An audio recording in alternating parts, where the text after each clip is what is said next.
Olá pessoal, tudo bem? Hoje eu vou trazer aqui um pouquinho uma conversa sobre a nossa doença bem comum, se não a mais comum, que é a osteoartrite, popularmente conhecida como artrose. Gente, essa é uma doença que a gente mudou até o termo de artrose para osteoartrite, it, de inflamação, porque ela tem sim um caráter inflamatório, mas muito menos do que as outras doenças autoimunes, por exemplo, a artrite reumatoide ou a artrite psoriásica. E ela, tá relacionada ao desgaste articular, por isso que tem esse termo assim, artrose, Ela acomete, em especial, a cartilagem das articulações, das nossas juntas. Mas é importante eu citar aqui que a cartilagem em si não gera dor. A cartilagem, ela não tem nem vaso e nem nervo, mas tudo em volta que vai doer.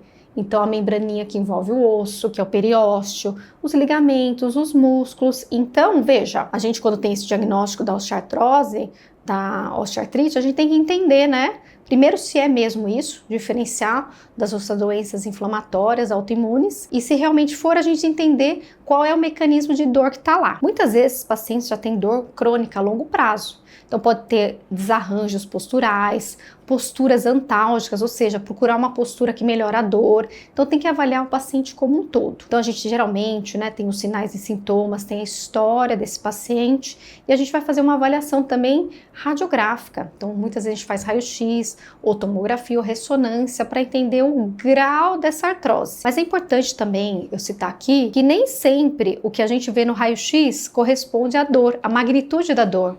Existe essa dissociação clínico-radiológica. Então, não é só raio-x, é o exame complementar e a história do paciente. A gente entender a doença, os mecanismos de dor, ver tudo que está associado ali para a gente fazer o tratamento adequado. E como a artrose é comum, a gente sempre conhece alguém que tem, Muitas vezes os pacientes vêm já com alguns tratamentos. Então é importante a gente entender o que ele está usando e se aquilo realmente vai ajudá-lo ou não na dor. E hoje, a gente tem bastante diretriz já de tratamento, tem a europeia de 2018, tem a americana de 2019, E tem várias coisas aí saindo cada vez mais de evidência de tratamento. Infelizmente, a gente não tem um medicamento que vai fazer com que pare essa evolução. Infelizmente ainda não existe isso, porque o próprio processo do envelhecimento pode gerar esse desgaste, Então a gente vai ter que tratar como um todo. Então a gente tem hoje algumas medicações que podem ajudar, Então, por exemplo, o Dual, que é a duloxetina, a cúrcuma pode ser prescrita em alguns momentos, às vezes até a condroitina. Então vai depender muito da gente entender qual é o local.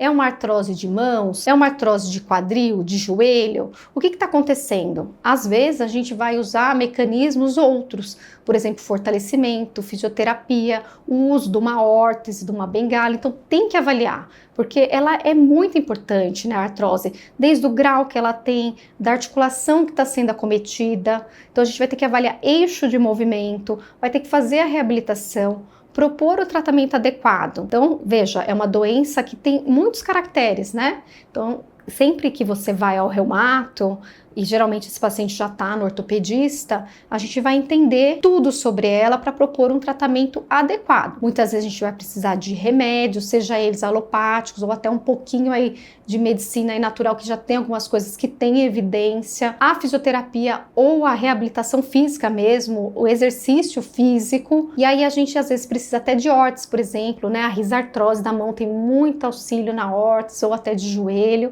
e propor tratamentos a partir daí. Então, gente, não se desespere. Vamos lá procurar o reumatologista e tratar essa dor? Eu estou aqui à disposição.